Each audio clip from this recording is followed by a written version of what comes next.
जवाब दिया कि मैं जा रहा हूँ। वहां से राजा याति आए। शुक्राचार्य से देवयानी ने आकर के सारा हाल कहा। पिताजी, आपको आपके शिष्यों की बेटियां भिखारी बोलती हैं। जहाँ गुरु का अपमान होता हो वहां गुरु को एक मिनट नहीं ठहरना है। बेटी की कलाई पकड़ी शुक्राचार्य जी जब निकले तो बृहस्पतिवा ने रोका, महाराज कहाँ जा रहे हैं? बोले आपकी बेटी ने मुझे भिखारी बोला है ना, आप मत जाइए, महाराज जो बोलेंगे मैं वही करूंगा। ठीक है, जब मेरी बेटी की शादी हो तो तेरी बेटी मेरी बेटी के साथ में दासी बन के जाए। मान लिया। शुक्राचार्य ने राजा याति को खबर दी, गुरु की बात नहीं टाली। राजा याति बारात लेके आए हैं। बड़े विधि विधान के साथ में शादी संपन्न हुई।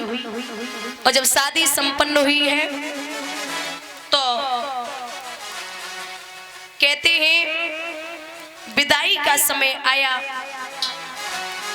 विदाई के समय में राजा याति को शुक्राचार्य ने अकेले में बुलाया और एक बात कही है। शुक्र ने विदा के समय कहा, राजन इसका विश्वास न हो, ये जो दासी जा रही है पत्नी व्रत को कायम रखना, दासी संग भोग विलास न हो।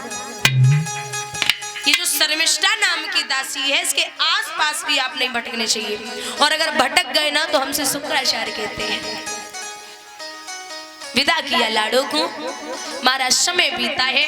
भागवत का प्रमाण है, यहाँ देवयानी के गर्भ से दो बालकों ने जन्म लिया, यदु और तुर्वश। एक दिन शर्मिष्ठा ने हाथों के इशारा देके बुलायो और पूछी है, महाराज हमें ये बताइए, मैं जिस दिन से आई हूँ आपने मुझसे बात नहीं की, शायद आप नहीं जानते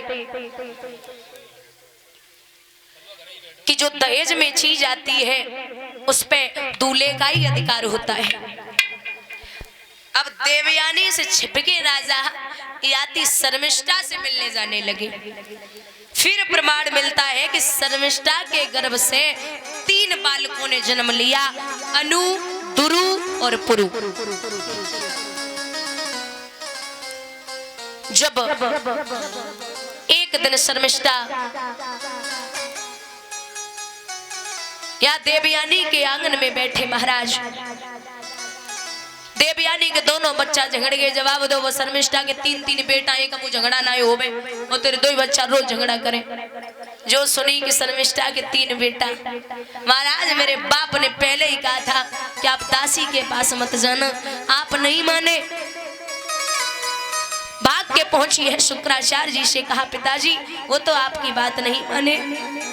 शुक्राचार्य ने उंजली में जल लिया और श्राप दे दिया, ओरे राजा तुझे अपनी जवानी पर घमंड है, जा तू बूढ़ा हो जा।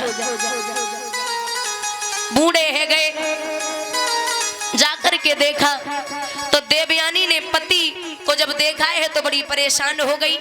बोली पिताजी आपने ये क्या किया, जैसे मेरे पति पहले थे ना वैसे ही कर दो। शुक्राचार्य बोले हमारे घर की खेती है, जब मन करो तब जमा, जब मन तो बुढ़ापो, ऐसा थोड़ी होता है। अरे इनका कोई हितू नातेदार रिश्तेदार जवानी दे दे, बुढ़ापा ले ले तो जवानी वापस आ सकती है। अब इतना भला कौन है दुनिया में तो जवानी दे देगा बुढ़ापा ले लेगा। सबने मना कर दिया। सबसे छोटा बेटा था पुरु, उसने जवाब दिया, हे पिताजी आपसे ही लड़कपन मिला, आपसे ही जवानी, तो ये जवानी किस काम की, आप ले जाओ। राजा ने कुछ दिन तक सुख भोग विलास किया, उसके बाद में जवानी वापस दी है, बुढ़ापा लेकर के भगवान का भजन करने के लिए चले गए। बोलिए गोविंद भगवान।